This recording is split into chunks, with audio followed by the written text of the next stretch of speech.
एक बार भगवान श्री कृष्ण और अर्जुन कहीं जा रहे थे। रास्ते में उन्होंने एक भिखारी को भीख मांगते हुए देखा। अर्जुन ने पूछा, प्रभु यह भिखारी भीख क्यों मांग रहा है? भगवान श्री कृष्ण मुस्कुराए और बोले, तुम खुद ही इससे पूछ लो। अर्जुन भिखारी के पास गया और बोला, भाई तुम भीख क्यों मांग रहे हो? भिखारी बोला, साहब क्या करूं, बहुत मजबूर हूं। अर्जुन को उस पर दया आ गई। उन्होंने उसे ढेर सारे सोने के सिक्के दे दिए और कहा, अब आगे से कभी भीख मत मांगना। भिखारी सिक्के लेकर चल पड़ा और मन ही मन सोचने लगा, अब मैं अमीर बन गया, गांव में सबसे बड़ा घर बनाऊंगा, मेरी जिंदगी सेट हो गई। लेकिन तभी रास्ते में एक चोर आया और उसके सारे सोने के सिक्के छीनकर भाग गया। भिखारी बहुत रोया, लेकिन फिर वही पुरानी जगह पर लौटकर दोबारा भीख मांगने लगा। कुछ समय बाद भगवान श्री कृष्ण और अर्जुन उसी रास्ते से वापस आ रहे थे। उन्होंने देखा कि वही भिखारी फिर से भीख मांग रहा है। अर्जुन को बहुत गुस्सा आया। उन्होंने कहा, अरे मैंने तो तुम्हें इतने सोने के सिक्के दिए थे, फिर भी तुम भीख क्यों मांग रहे हो? भिखारी हाथ जोड़कर बोला, साहब सिक्के लेकर घर जा ही रहा था कि एक चोर सब लूट ले गया। अर्जुन ने उसके सिर पर हाथ रखा और कहा, कोई बात नहीं, ये लो एक हीरा रखो, ये सोने से भी ज्यादा कीमती है, अब से भीख मत मांगना। भिखारी और ज्यादा खुश हो गया। वह सोचने लगा, इस हीरे को बेचकर मैं गांव का सबसे बड़ा घर बनाऊंगा। वह जल्दी जल्दी घर गया और हीरे को एक पुराने घड़े में छुपा कर रख दिया। अगले दिन उसकी पत्नी पानी भरने नदी गई। वह वहीं घड़ा ले गई और जैसे ही उसने घड़ा पानी में डुबोया, हीरा फिसलकर नदी में गिर गया।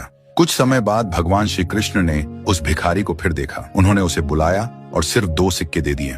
अर्जुन मन ही मन सोचने लगा, यह भिखारी आखिर करता क्या है, और वह उसके पीछे पीछे चल पड़ा। भिखारी दुखी मन से जा रहा था कि तभी उसे एक बच्चा दिखा, जिसकी टोकरी में कई मछलियां थीं। उनमें से एक मछली बहुत तड़प रही थी। भिखारी ने सोचा, इन 2 सिक्कों से मैं क्या ही कर लूंगा, क्यों ना इस तड़पती मछली को खरीदकर नदी में छोड़ दूं, कम से कम किसी का भला तो होगा। उसने बच्चे को 2 सिक्के दिए और मछली खरीद ली। जैसे ही वह मछली को नदी में डालने लगा, उसी पल मछली के मुंह से एक हीरा बाहर गिरा। भिखारी जोर जोर से चिल्लाने लगा, मिल गया, मिल गया। उसी समय वही चोर वहां से गुजर रहा था। उसे लगा भिखारी उसे ही पुकार रहा है। वह घबराकर उसके पास आया, हाथ जोड़कर बोला, भाई मत चिल्ला, अगर लोग इकट्ठा हो गए तो मुझे मार डालेंगे। ये लो तुम्हारे सारे सोने के सिक्के वापस। अब भिखारी के पास हीरा भी था और सोने के सिक्के भी। अर्जुन यह सब देखकर हैरान रह गया। वह दौड़कर भगवान श्री कृष्ण के पास गया और बोला, प्रभु आपने यह सब कैसे किया?